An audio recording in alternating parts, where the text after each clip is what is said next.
What happens when a man who has everything realizes he has nothing at all?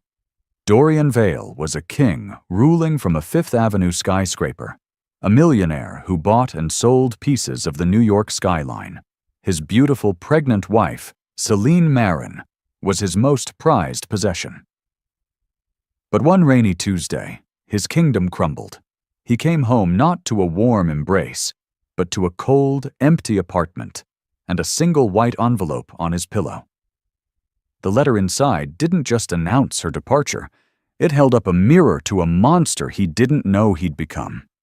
This is the story of a lifetime of regret, a desperate search for a ghost, and the agonizing journey of a man trying to redeem a soul he sold for success.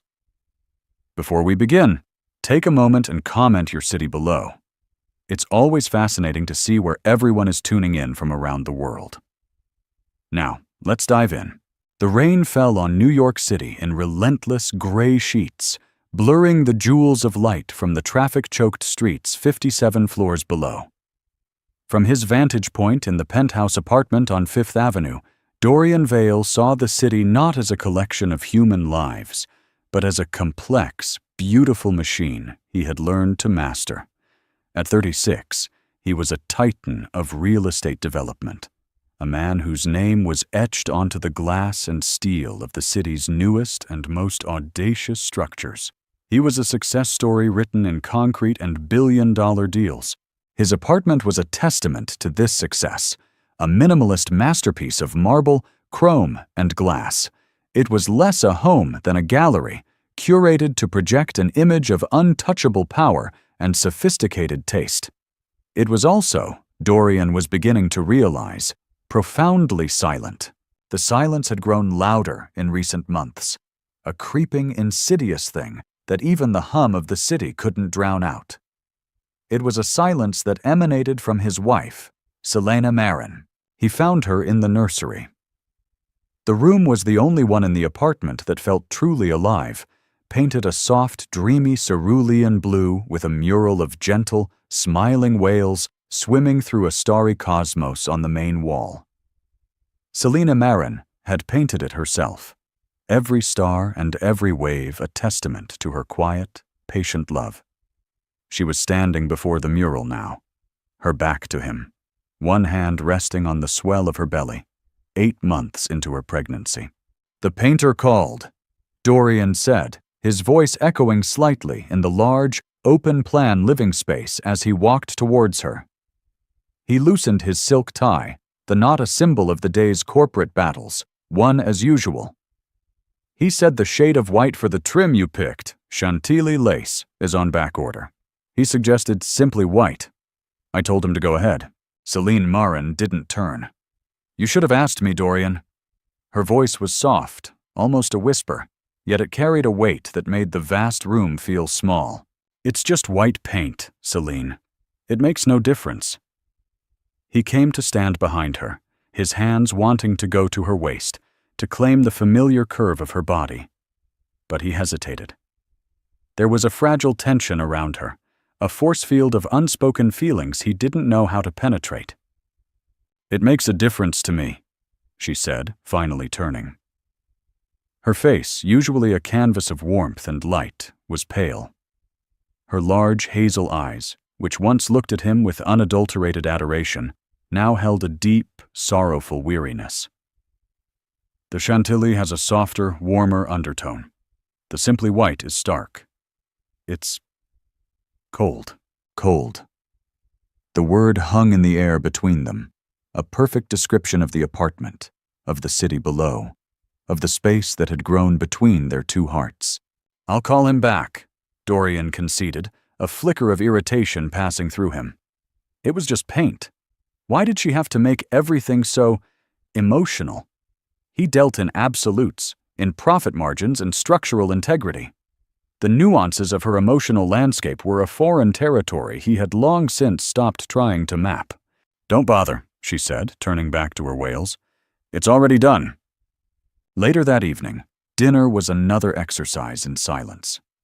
Dorian scrolled through market reports on his phone, while Celine Marin pushed a piece of grilled salmon around her plate. He could feel her watching him, could feel the weight of her unspoken words. But he didn't look up. He didn't know what to say. He had given her everything, hadn't he?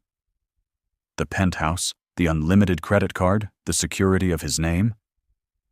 What more could she possibly want? "I went to Dr. Evans today," she said, her voice pulling him from a spreadsheet detailing leveraged buyouts.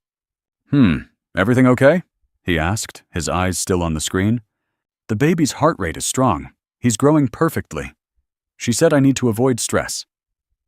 Good, he murmured, typing a quick reply to his COO. "We'll hire a third housekeeper if you're feeling overwhelmed." A small, sad smile touched Selina Marin's lips. It was a smile he hadn't seen before, one of pity. That's not the kind of stress she was talking about, Dorian. He finally put the phone down, forcing himself to meet her gaze. "What is it, Celine? What's wrong? Is it about the party on Saturday? If you don't want to go, we won't. I'll make an excuse." "It's not the party," she said, her eyes glistening. "It's this. Us. You're here, but you're a million miles away. You're looking at me, but you don't see me. You're having a child with me, but I feel utterly, completely alone." The accusation stung. It was unfair. He was working himself to the bone for them, for their future, for this child. "That's not true," he said, his voice defensive. "Everything I do is for you, for this family." "No, Dorian," she whispered, and the certainty in her voice chilled him. "Everything you do is for the win, for the deal, for the next building. I just happen to be living in one of them."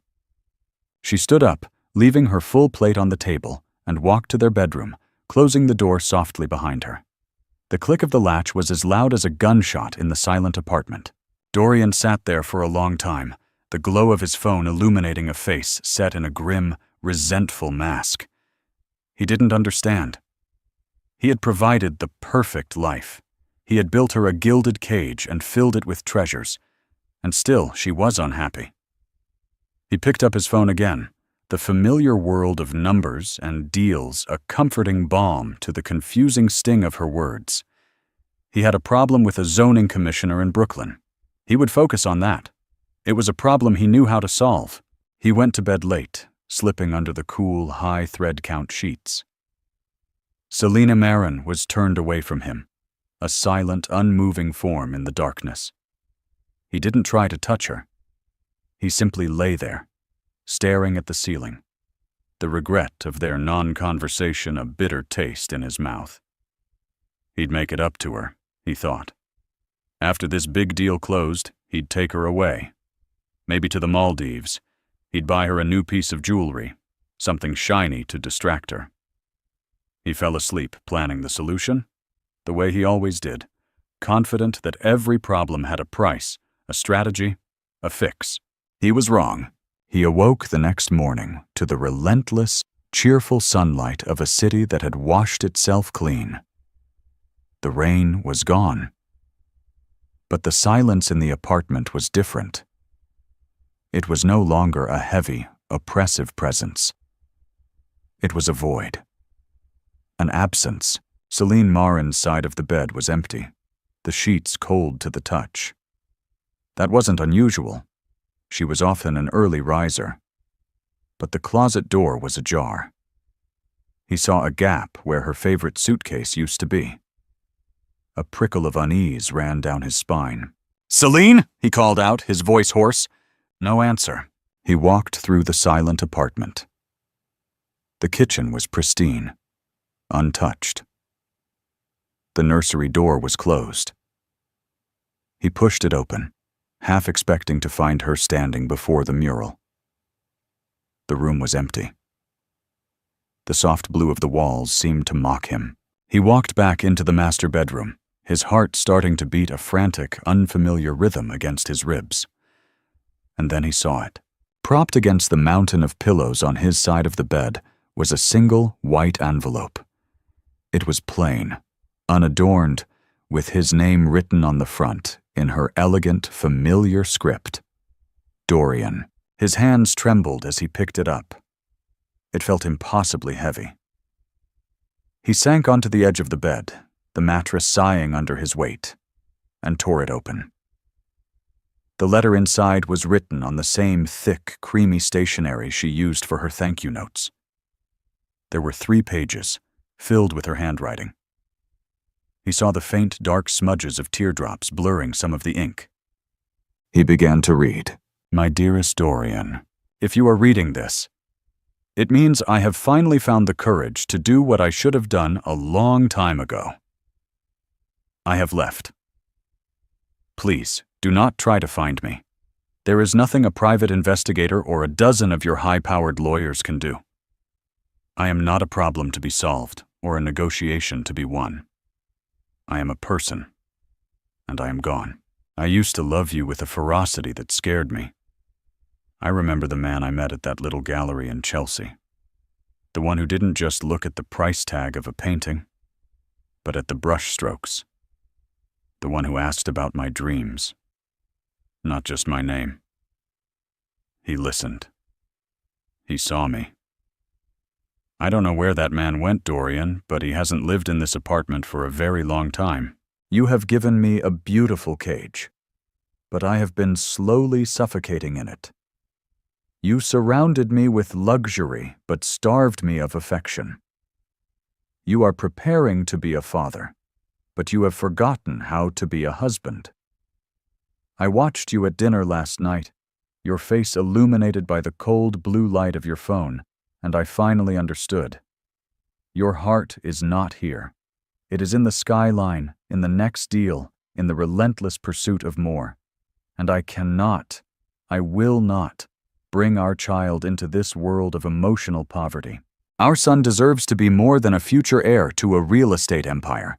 He deserves a father whose hands are not always busy holding a phone, whose eyes are not always scanning a contract.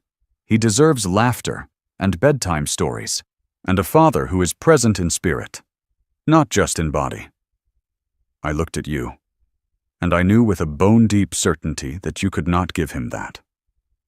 Not now. Maybe not ever.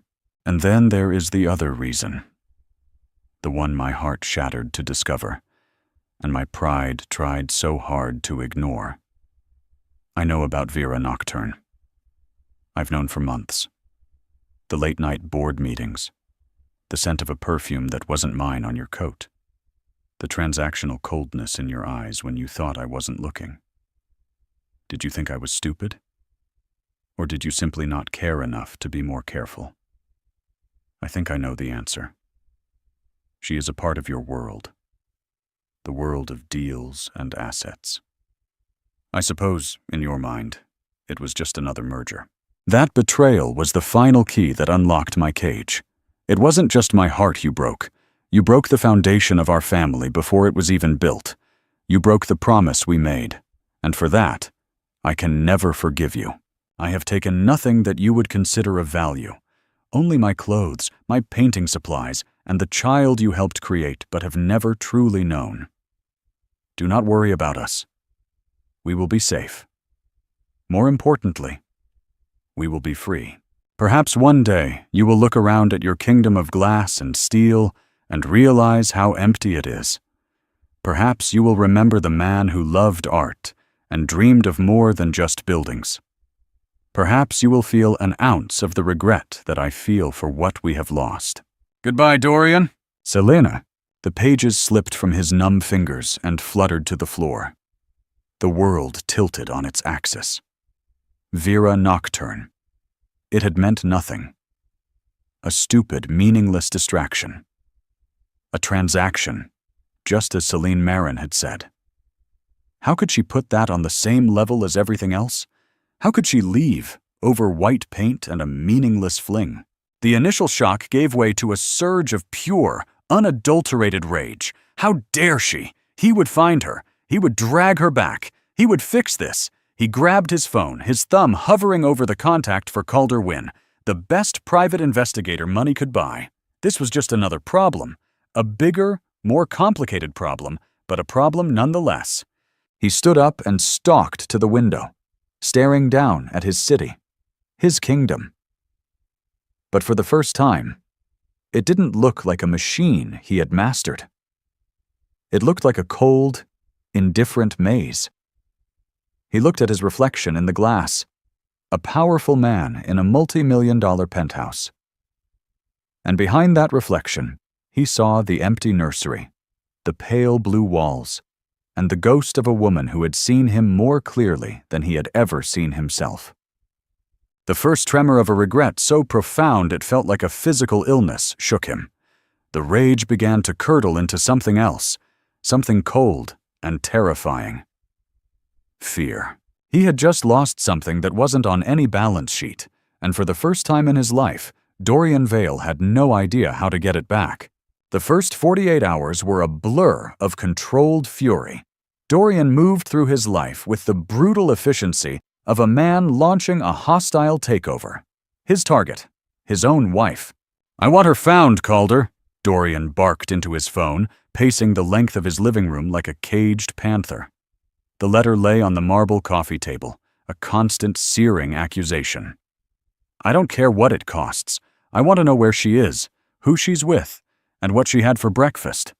I want her found by yesterday." On the other end of the line, Calder Wynn was silent for a moment. Wynn was a former NYPD detective, a man who moved with a quiet deliberation that Dorian often mistook for slowness. He was methodical, unflappable, and utterly unimpressed by wealth. "Dorian, this isn't a corporate espionage case," Calder said, his voice a low, gravelly counterpoint to Dorian's hysteria. "She's your pregnant wife. She's a private citizen.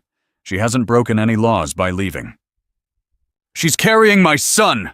Dorian roared, the words echoing in the sterile emptiness of the apartment.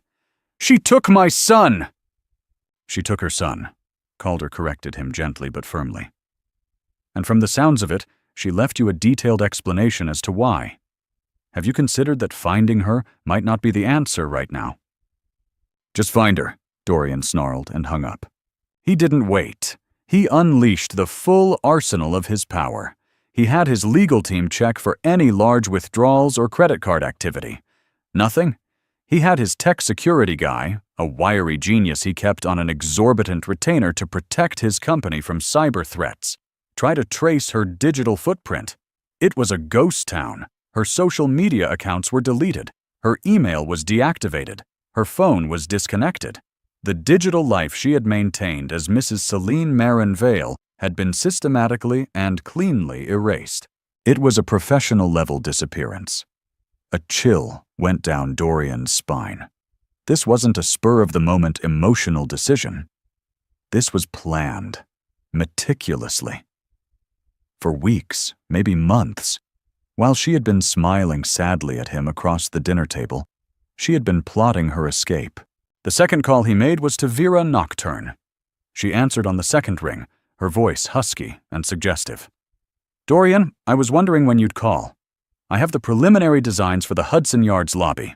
"It's over," Dorian said, his voice flat and dead.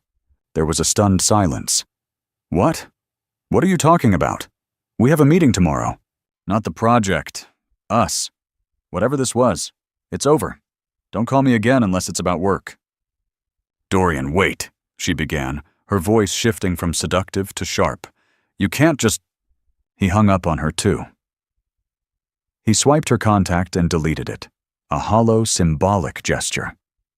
He felt a fleeting, pathetic sense of accomplishment, as if cleaning up this one small, sordid mess could somehow undo the cataclysmic damage. But Selina Marin's words from the letter echoed in his mind. "Did you think I was stupid? Or did you simply not care enough to be more careful?" The truth was, he hadn't thought of her at all in those moments. That was the real crime. Days turned into a week. Calder Wynn's initial reports were thin, frustratingly so. Celine Marin had withdrawn a moderate amount of cash, $10,000, from a joint account 2 weeks before she left. Enough to live on for a while, but not enough to raise a flag. She had sold some of her own jewelry, pieces she'd owned before she met him, through a discreet private dealer. She had paid cash. She hadn't used a driver's license or passport. She hadn't bought a plane or train ticket under her own name. "She took a taxi to Penn Station," Calder reported over the phone a week later, Paid cash. We lost her in the crowd. She could have gotten on any train, any bus, or even just walked out the other side and gotten into a different cab. She knew the station's camera blind spots. She's smart, Dorian. So find someone who saw her? We're trying. But she wore a baseball cap and sunglasses. In a city of 8 million people, all trying to mind their own business, she might as well have been invisible. The power Dorian wielded with such precision in his professional life was useless here. He couldn't bully a ghost. He couldn't threaten a memory. He started to unravel. He snapped at his staff. A multi-million-dollar negotiation for a prime piece of midtown real estate stalled because he was too distracted, too volatile. His empire, which had seemed so solid and untouchable, began to show hairline fractures. He couldn't stand to be in the apartment. Every surface screamed of her absence. The half-finished painting in her art studio, a landscape of a wind-swept coast he didn't recognize, was a silent monument to her abandoned life.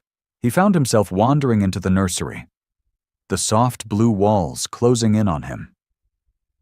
He touched the painted whales, his fingers tracing the delicate lines. He had seen her paint this, had walked past her with a nod and a distracted smile, never truly appreciating the love she was pouring onto the walls. He'd seen it as decorating. She'd seen it as building a world for their son. One evening, unable to bear the silence, he went to the bar at the Baccarat Hotel, a place of crystal and quiet money where he'd often taken Selina Marin for celebratory drinks. He ordered a Macallan 25, the expensive scotch doing little to numb the ache in his chest. As he stared into the amber liquid, a memory surfaced. It was from 2 years ago, their first anniversary. He had just closed the biggest deal of his career. He'd taken her here and presented her with a diamond necklace, a string of perfect, cold stones. She had smiled, thanked him, and put it on. But later that night, as she was taking it off, she'd said, "It's beautiful, Dorian. But you know what I would have loved? A picnic in Central Park. Just us, no phones." He had laughed it off. "Darling, I don't do picnics. I do this." He'd gestured around at their lavish suite. Now, sitting alone at the bar, the memory was a physical blow. He hadn't been listening.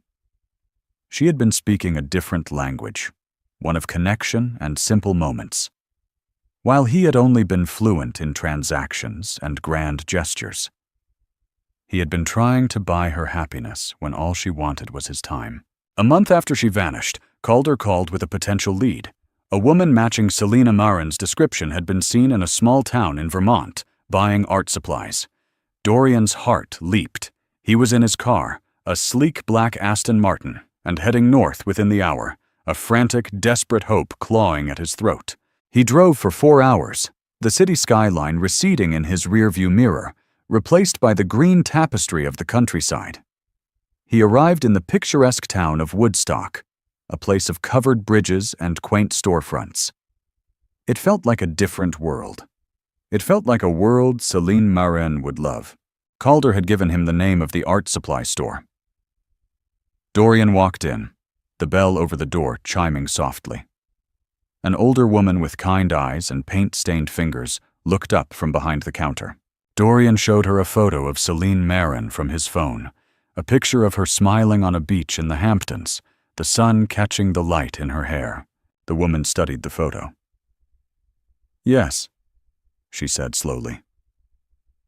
"A woman who looked like this was in here, about 3 weeks ago. She was lovely, very quiet. She bought a lot of oils, mostly blues and grays." "Did she say where she was staying? Where she was from?" Dorian asked, his voice tight with anticipation. "No," the woman said, shaking her head. "She paid in cash. But she did talk for a moment about the light. She said she was trying to find a place where the light was just right. Said the city light was too harsh, too artificial." The woman looked at him, her gaze perceptive. "Are you her husband?" "Yes," Dorian said. "I need to find her. It's urgent. She's pregnant." The woman's kind expression hardened slightly. "Son," the look in that woman's eyes, it was the look of someone running from something, not to something. Sometimes the best thing you can do for someone you love is to let them go. His hope deflated like a punctured lung. He thanked her and left, the bell chiming his lonely retreat. He spent the rest of the day driving through the winding Vermont roads, peering at every passing woman, every remote farmhouse, hoping for a miracle. There was none. It was a dead end. She had passed through, a ghost on her way to somewhere else. Driving back to New York that night, defeat settled into his bones, cold and heavy. The frantic energy of the initial search was gone, replaced by a hollow, gnawing despair. He wasn't just losing his wife. He was losing his sense of self. The man who could solve any problem, who could bend the world to his will, was powerless. He walked back into his silent marble tomb of an apartment. For the first time, he didn't see it as a symbol of his success. He saw it for what it was, a cold, empty museum of a life he had failed to live. He saw the unwatered orchid on the console table, its petals withered and brown. Celine Marin had loved that orchid.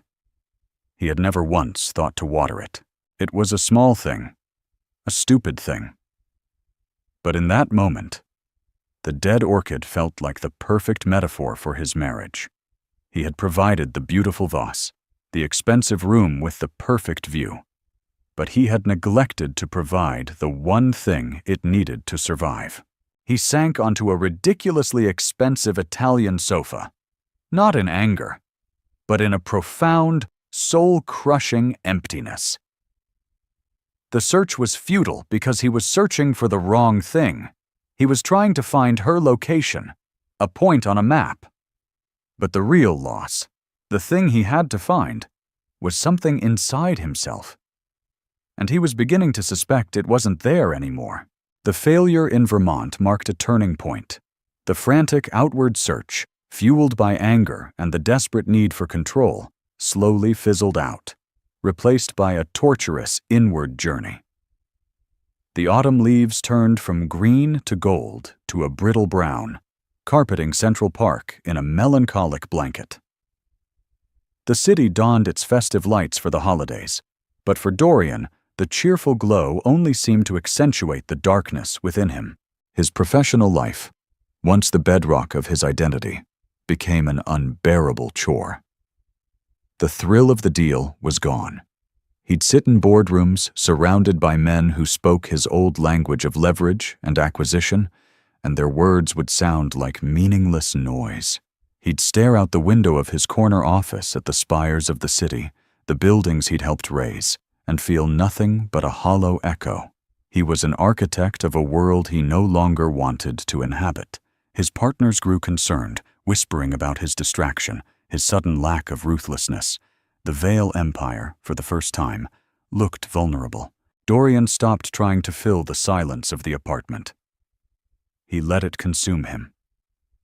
He fired 2 of the 3 housekeepers, wanting to be alone in his self-imposed exile. He started to see the apartment through Selena Marin's eyes. He saw the cold, impersonal art he'd bought as an investment, not for its beauty. He saw the furniture, chosen for its brand name and not its comfort. He saw the vast, empty spaces where laughter should have been. His evenings were spent not with Calder Wynn's reports, which had dwindled to nothing, but with the ghost of his wife. He began a new kind of search, not for her body, but for her soul. He started in her art studio. The room, at the far end of the penthouse, had been her sanctuary. Sunlight poured in from a skylight he'd had installed at her request. He'd seen it as an expensive indulgence. Now he realized it was her lifeline. He ran his hand over her easel, the wood worn smooth. He looked at her canvases, stacked against the wall. Most were landscapes, moody, atmospheric scenes of stormy skies and churning seas. He'd always dismissed them as her little hobby. Now he saw the raw, untamed emotion in every brushstroke, He saw her loneliness, her yearning for something wild and real, a stark contrast to their sterile, ordered life. On a small wooden desk in the corner, he found what he was looking for, though he didn't know it until he saw it. A leather-bound journal. It wasn't a diary of daily events, but a collection of thoughts, sketches, and pasted-in scraps of poetry. His hands shook as he opened it.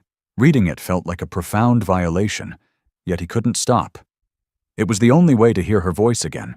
The early entries were filled with a light and hope that pierced him to the core.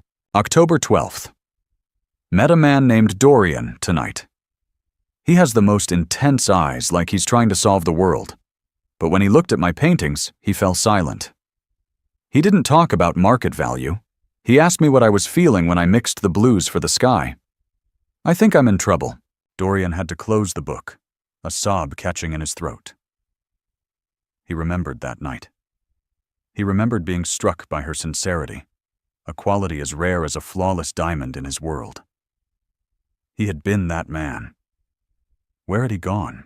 He forced himself to read on, tracing the slow, painful erosion of her hope. March 4th.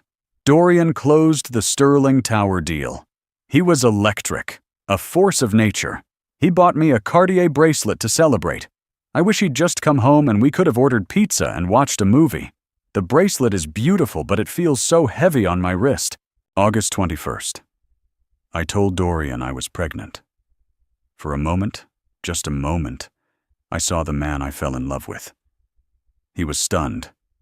Then his eyes lit up. He held me so tight. He whispered, "We're going to have a family." I cried with happiness. Please, God, let this be real. Let this change things. The next entry was dated 2 months later, October 30th. He's planning. Not for the baby, but for the heir. He talks about trust funds, boarding schools, and which wing of the penthouse will become the children's quarters. He hired a consultant to design the nursery. I told her I wanted to paint it myself. She looked at me with pity. I am becoming a decorative feature in my own life, in my own child's life. The most painful entries were about Vera Nocturne. Celine Marin never used her name. She was just her. February 11th. He came home late again, smelled of jasmine and ambition. A perfume I've smelled before on a scarf in his car. It's not just the betrayal of the body, it's the betrayal of the mind. He shares a world with her that I cannot enter, a world of sharp edges and cold calculations. I think he finds it more exciting than my world of soft colors and quiet love. Perhaps he's right. Dorian threw the journal across the room. It hit the wall with a dull thud and fell to the floor. Pages splayed open. He was gasping for air, the weight of his cruelty pressing down on him, suffocating him. He hadn't just been negligent. He had been actively cruel in his blindness. He had taken her light and ounce by ounce extinguished it. The date of the baby's birth came and went in late November. Dorian spent the day locked in the apartment, drinking himself into a stupor. He imagined her in a hospital somewhere, alone and scared. He imagined her holding their son for the first time. His son. A boy he had a name for. Alexander. A strong name, a founder's name he'd once told Selena Marin. She had smiled sadly and said, "I like Oren." He wondered what she had named him. Was he Alexander? Or was he Oren? The not knowing was a special kind of hell. The new year arrived. A time for resolutions Dorian had no will to make. His only resolution was to understand. He picked up the journal again. The final entries were a chilling descent into resolve. March 18th. I can't do this anymore. I saw my reflection today and didn't recognize the woman staring back. Her eyes were empty. My son kicks inside me, a vibrant, powerful life force. He deserves a mother who is alive, not a ghost haunting a penthouse. I cannot let him be born into this gilded cage. He will not learn that love is a transaction and silence is a currency. April 5th. I've started to make a plan. It's terrifying, but the thought of staying is more so.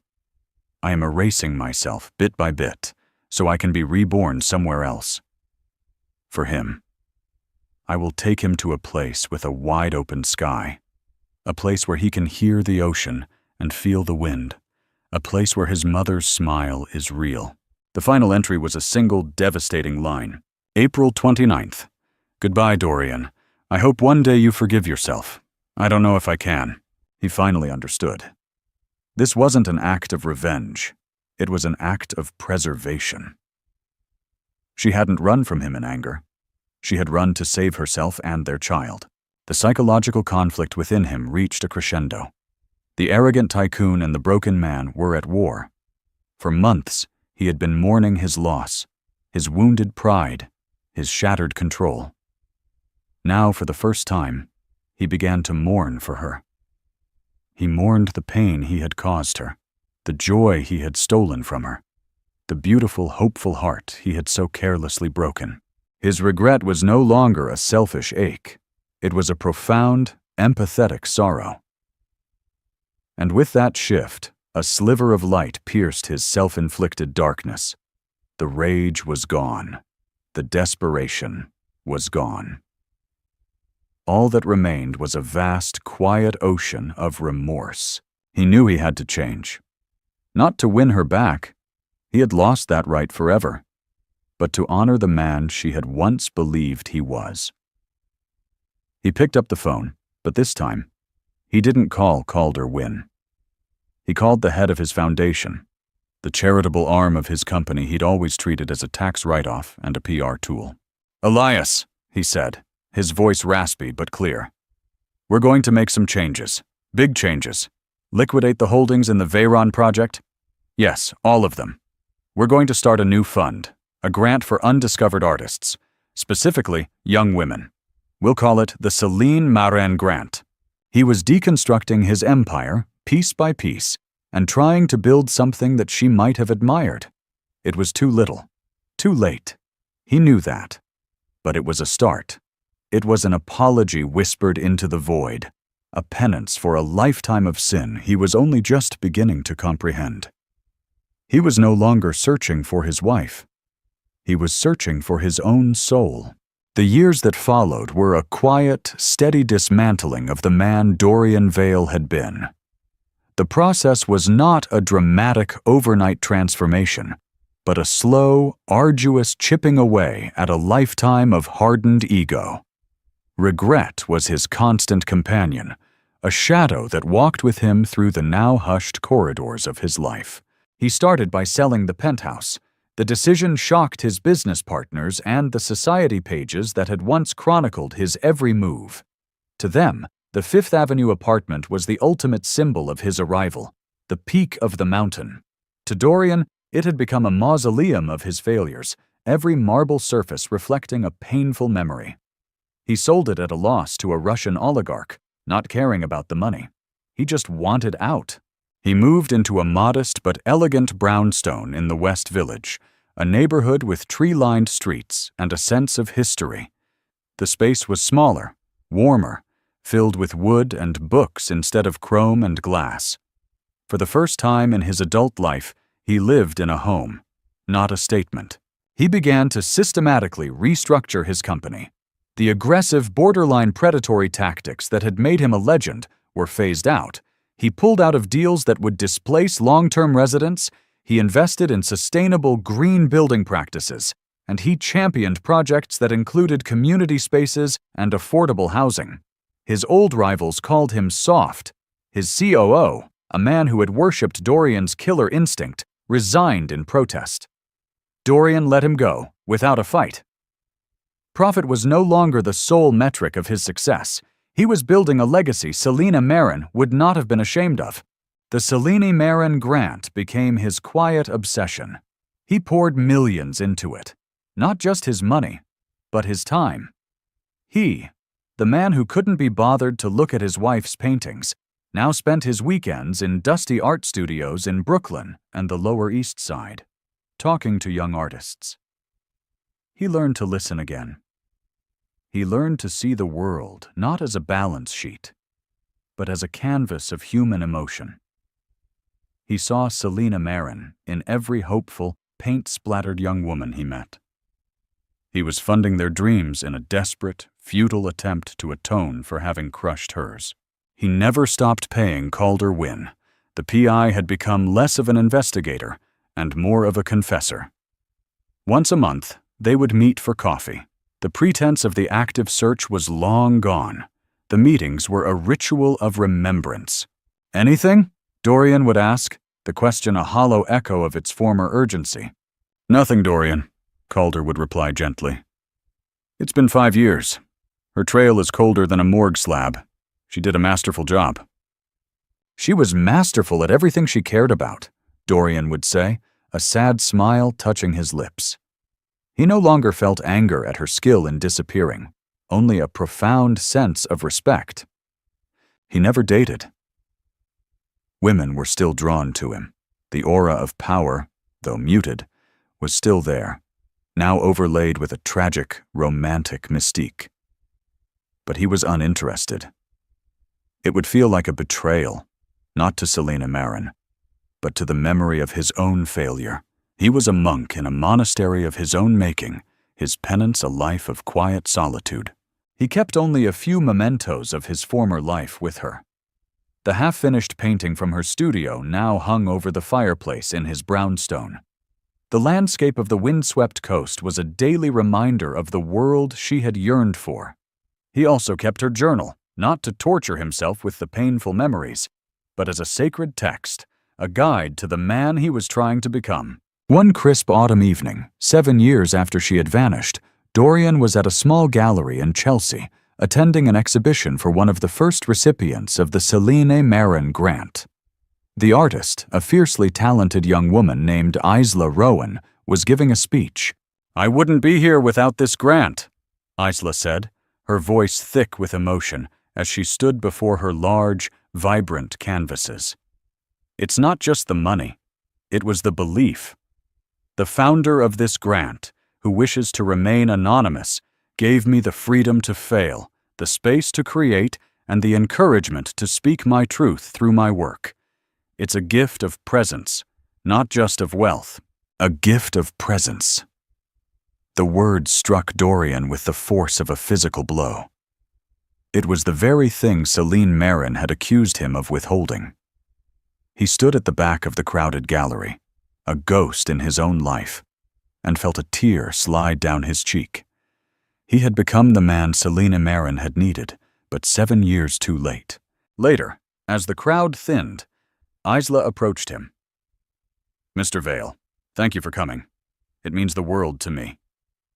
She knew, as did all the recipients, that he was the anonymous founder. "The work is extraordinary, Isla," he said, his voice hoarse. "You have a powerful voice." "I had a good teacher," she said, smiling. "My mentor. She's the one who encouraged me to apply for your grant. She's an artist herself, though she rarely shows her own work anymore. She says her masterpiece is her son." A strange stillness came over Dorian. The low hum of the gallery faded away. "Your mentor?"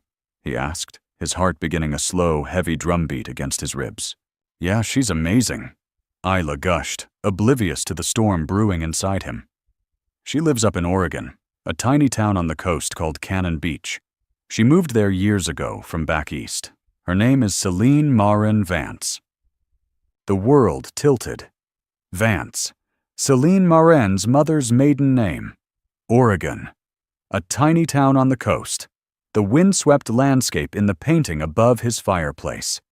The pieces of the puzzle, scattered for 7 agonizing years, slammed into place with a terrifying, beautiful clarity. Isla was still talking. "Her son, Oren, is the sweetest kid. He's about 7 now. The spitting image of her. Oren, not Alexander, Oren." Dorian could barely breathe. He felt a dizzying rush of emotions, shock, terror, and a wild, uncontainable joy that was so foreign it felt like pain. She was alive. She was okay. She had a son. His son. "Mr. Vale, are you all right?" Isla asked, her face etched with concern. "You're as white as a sheet." Dorian swallowed hard, forcing himself to nod.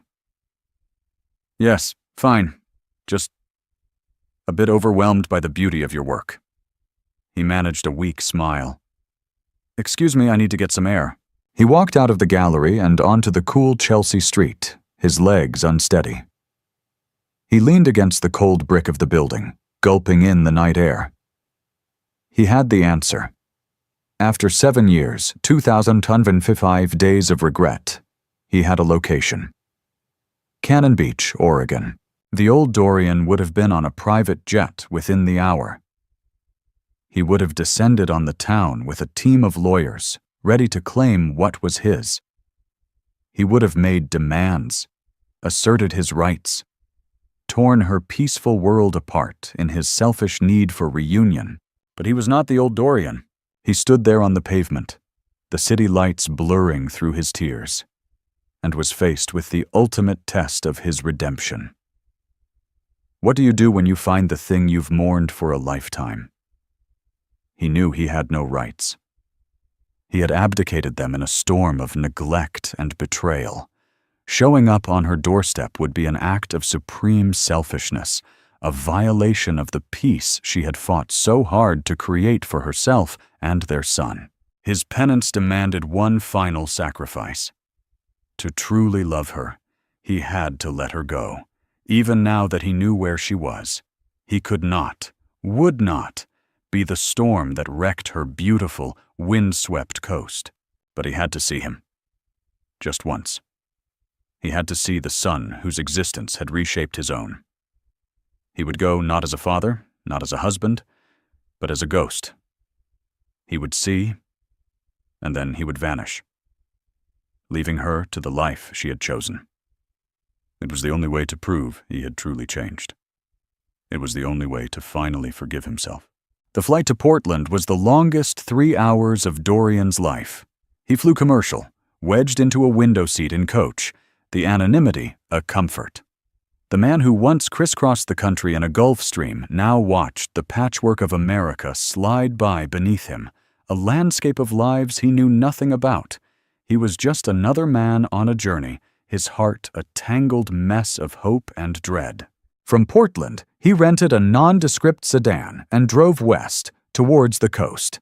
The urban sprawl gave way to dense evergreen forests, the air growing cooler, tinged with the scent of pine and salt. As he neared the ocean, the sky opened up into a vast, moody canvas of gray and silver, exactly like the skies in Selena Marin's early paintings. He was driving into her art, into her soul. Cannon Beach was even more beautiful and understated than he had imagined. Weather-beaten cedar-shingled houses were tucked amongst wind-swept trees. Art galleries and small independent bookstores lined the main street. In the distance, the iconic Haystack Rock loomed out of the mist, a silent, ancient sentinel. This was the world she had chosen. A world of nature, art, and quiet community. A world that was the absolute antithesis of his Fifth Avenue penthouse. He didn't know what he was going to do. He had no plan beyond seeing, observing. He checked into a small, unassuming motel at the edge of town, using a fake name. For 2 days, he was a ghost. He walked the misty beaches, the cold sand crunching under his shoes. He watched the waves crash against the shore, a relentless, soothing rhythm. He was terrified of seeing her, and terrified that he wouldn't. He learned from the talkative owner of the local coffee shop that there was a small community art fair at the town hall that weekend. The whole town turns out for it, the owner said. Even Celine Marin Vance usually puts a piece or two in. Her stuff is incredible. Mostly keeps to herself, her and her boy, Oren. But a lovely woman. His heart hammered against his ribs. Her and her boy, Oren. The day of the art fair was overcast and blustery. Dorian wore a simple jacket and a baseball cap, his face obscured, his heart in his throat. The town hall was a warm, bright space, filled with the murmur of conversation, the scent of cider, and a riot of local creativity. There were handmade quilts, intricate pottery, and vibrant photographs of the coastline. And then he saw it. In a corner, away from the main thoroughfare, was a single, large canvas. It was unsigned, but he would have known the brush strokes anywhere on Earth. It was a painting of Haystack Rock at sunrise, but the genius of it was in the foreground. On the beach, a small boy with a mop of dark, curly hair was holding his mother's hand. They were painted from behind, two small figures looking out at the immense beauty of the world. The painting wasn't just a landscape. It was a portrait of love, of safety, of a world complete in itself.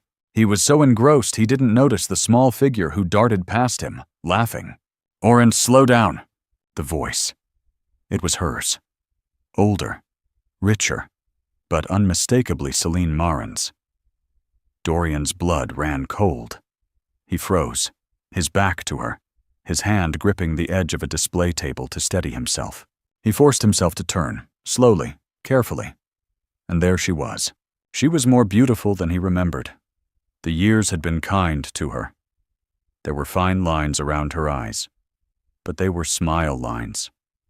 The weary sadness that had haunted her in New York was gone, replaced by a calm, self-possessed serenity.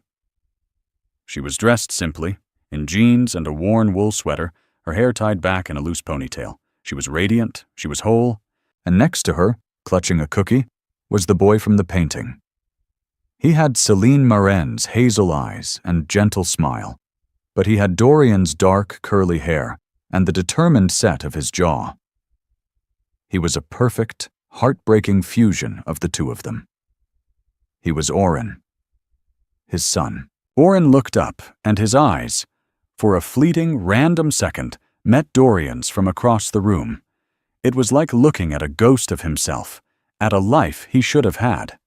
The boy, of course, saw nothing more than a stranger and quickly looked back to his mother, tugging on her sleeve.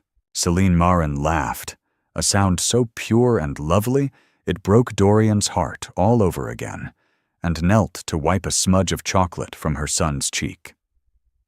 In that simple, maternal gesture, Dorian saw a universe of love and contentment he had no part in and no right to disturb. This was it. This was the moment of truth. The final test of his 7-year penance. He could walk over there. He could say her name. He could shatter her peace and introduce a storm of confusion and pain into his son's life. Or he could leave. He looked at her, truly looked at her. One last time. He saw her happiness. He saw the beautiful life she had built from the ashes of the one he had destroyed. And he knew with a certainty that was both devastating and liberating what he had to do. His redemption wasn't in being with her. It was in loving her enough to stay away. As he turned to leave, her head lifted, as if she sensed a shift in the room's atmosphere. Her eyes scanned the crowd, a flicker of something. Curiosity, recognition, on her face. For one heart-stopping second, their gazes locked across the crowded room. He saw a flash of confusion in her eyes, a slight widening, the tilt of her head as if trying to place a familiar ghost. There was no anger, no fear, just a flicker of a long-forgotten past. Dorian held her gaze for a single, silent beat. He gave her the smallest, almost imperceptible nod. It was an apology, a farewell, a blessing. Then he turned and walked out of the town hall, out of the art fair, out of her life. For good. He didn't look back. He got in his rented car and drove away from Cannon Beach. The image of his son's face and his wife's peaceful smile burned into his memory. His lifetime of regret wasn't over. It was a scar he would always carry.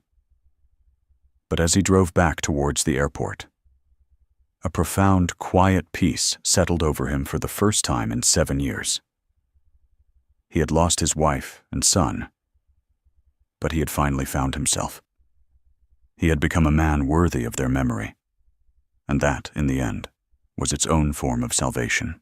Before he left Portland, he did one last thing. He called his lawyer and arranged for the creation of an anonymous, irrevocable trust fund in the name of Oren Vance. It was a fortune, enough to ensure he would never want for anything. There were no strings attached, no way to trace it back to him. It was a final silent gift from a father his son would never know. A ghost's provision. A last whispered, "I'm sorry." Dorian Vale's story isn't about getting the girl back. It's about the devastating consequences of taking love for granted and the agonizing, lifelong journey toward redemption. He lost everything he thought he didn't need, only to realize it was all that ever mattered. His journey teaches us that true change isn't about grand gestures to win someone back, but about the quiet, painful work of becoming someone worthy of the love you lost. It's a raw and honest look at regret, and the difficult truth that some mistakes can't be fixed, only atoned for. If this story of love, loss, and the faint hope of redemption touched your heart, please let us know in the comments. What part of Dorian's journey resonated with you the most? Don't forget to like this video, share it with someone who appreciates a deep, emotional story, and subscribe to our channel for more content that explores the complexities of the human heart. Thank you for watching.